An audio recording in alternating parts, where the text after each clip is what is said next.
대승불교권에서는 부처도 보살도 참 많습니다.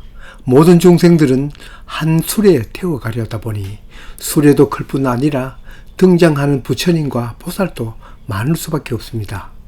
인권이 없던 그 시절에다 질병까지 죽었어도 저승세계가 무서우니 가련한 중생을 구제하기 위해서는 당연히 부처님도 보살님도 많을 수밖에 없습니다.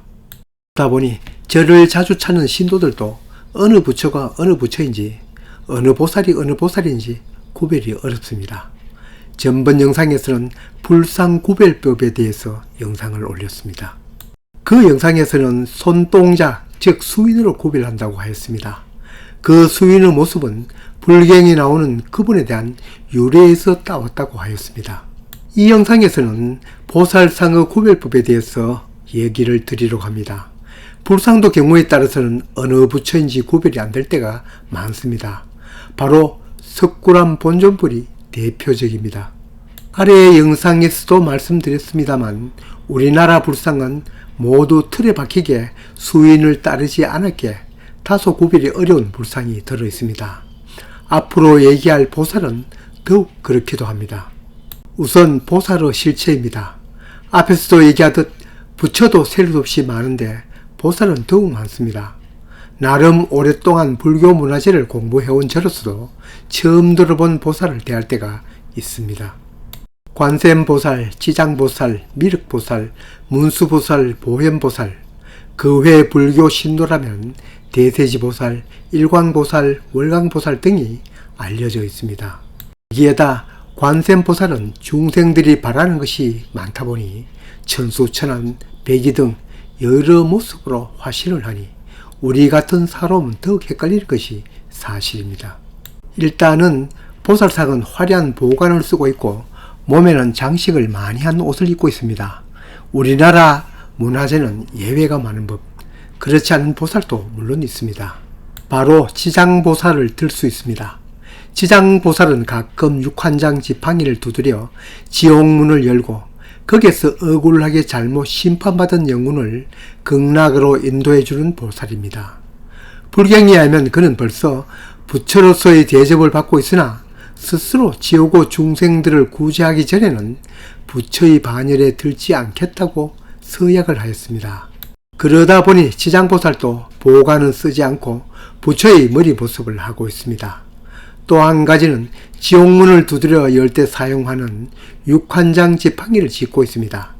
육환장이란 고리가 6개 달린 지팡이를 말합니다. 다음은 문수보살과 보현보살상입니다.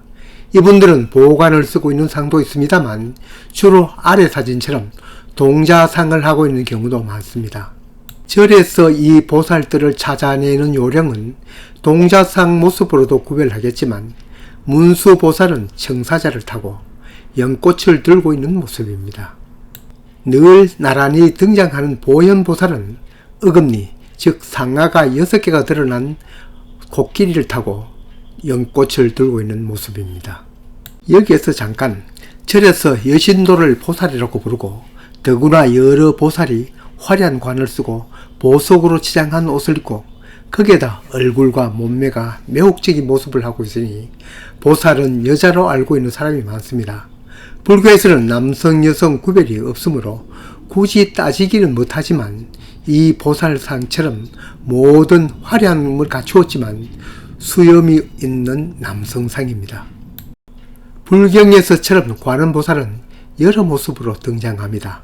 11면 관음, 천수관음, 천수천안관음 등 이름 그대로 11개의 얼굴 모습, 1000개의 손, 1000개의 눈, 워낙 어려운 중생들이 많다 보니 11개의 얼굴을 가져야 그들을 대할 수 있고 그들의 고통스러운 모습을 살피려면 1000개의 눈이 필요하고 그 어려움을 보듬으려면 1000개의 손이 필요하기 때문입니다. 그러한 모습을 하지 않고 다른 보살처럼 보관을 쓰고 정자하고 있을 때의 구별은 보관 정면을 보면 알 수 있습니다. 보관의 정수리 부분에 불상이 새겨져 있습니다. 관음보살은 따로 보살상이 안쳐되어 있기도 하지만 주로 극락전의 아미타불의 협시보살로 있을 때가 많습니다. 아미타불로 다른 쪽 협시보살로 등장하는 보살이 바로 이름 그대로 엄청난 힘을 가진 대세지보살이 안치된 곳도 있습니다. 이 대세지보살은 보관에 보병을 새겨 놓았습니다. 조각상에서는 이런 모습을 보지 못하였습니다만 저러 벽에 그려진 불라에서는 이 사진처럼 백의를 입고 있는 백의 관음 모습도 있습니다.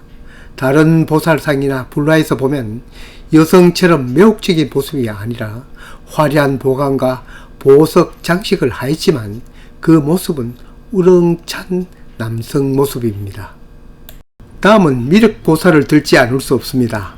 아래 영상에서 소개해드렸습니다만 미래의 불로서 부처로 표현할 때는 미륵불, 아직 인간 세상에 내려오지 않은 도솔천에 있는 현재 모습으로 나타낼 때는 미륵보살로 표현하였습니다.